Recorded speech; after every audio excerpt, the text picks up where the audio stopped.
किसी पवित्र और अज्ञेय गांव में एक समय की बात है जहां आध्यात्मिकता का अत्यंत महत्व था।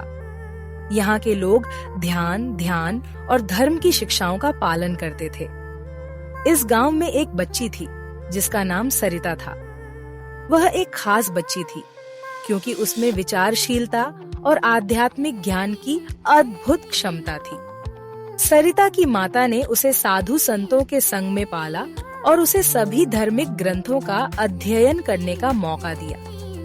वह बचपन से ही आध्यात्मिक संदेशों को समझती थी और उन्हें अपने जीवन में लागू करने का प्रयास करती थी। उसका मन देवी देवताओं की पूजा और सेवा में ही लगा रहता था। एक दिन जब सरिता गांव के आध्यात्मिक गुरु के साथ ध्यान कर रही थी, तभी उन्हें एक रहस्यमय वृक्ष के बारे में सुना। इस वृक्ष का नाम था आत्मा वृक्ष। इस वृक्ष के बारे में कहा जाता था कि जो भी इसके नीचे ध्यान करता है उसकी आत्मा को शांति मिलती है और वह अपने अंतर्दृष्टि को प्राप्त करता है। सरिता ने तुरंत उस वृक्ष के पास जाकर बैठ लिया। उसने अपनी आंखें बंद की और ध्यान में चल दिया। धीरे धीरे वह अपने आप को एक नए स्तर पर महसूस करने लगी। उसका मन शांत हो गया और उसने अपने आत्मा के साथ एक अद्वितीय संवाद का अनुभव किया। उस अनुभव के बाद सरिता का जीवन ही बदल गया। उसने समझा कि आत्मा का साक्षात्कार करना ही असली आध्यात्मिकता है। वह उस वृक्ष के पास नित्य ही ध्यान करने लगी और अपने आत्मा को और भी अधिक जानने के लिए प्रयास करती रही। धीरे धीरे सरिता की आत्मिक शक्तियों में वृद्धि होती गई।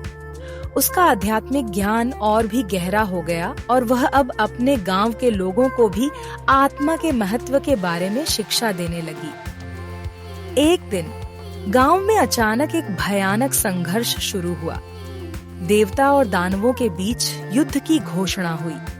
सरिता ने इसे देखकर दुखित होते हुए आत्मा वृक्ष के पास ध्यान किया। उसके ध्यान के प्रभाव से वह एक प्रकार की आध्यात्मिक शक्ति प्राप्त करती है, जिससे उसने देवता और दानवों को ध्यान में लेने का निर्देश दिया। वे ध्यान की स्थिति में आकर एक दूसरे के साथ शांति और सौहार्द बना लिए। इस घटना ने सरिता की आध्यात्मिक शक्तियों को और भी मजबूत किया और उसके गांव को भी एक सशक्त और शांतिपूर्ण स्थान बना दिया। सरिता ने अपने आत्मा की महत्वपूर्णता को समझाया और उसके माध्यम से अपने समुदाय को एक साथ लाने में सफल रही। इस गाथा से हमें यह सीखने को मिलता है कि आत्मा का साक्षात्कार करना ही सच्ची आध्यात्मिकता है और जब हम सभी एक दूसरे के साथ शांति और प्रेम से जीते हैं, तो हम सभी का जीवन अद्वितीय और मानवीय बन जाता है।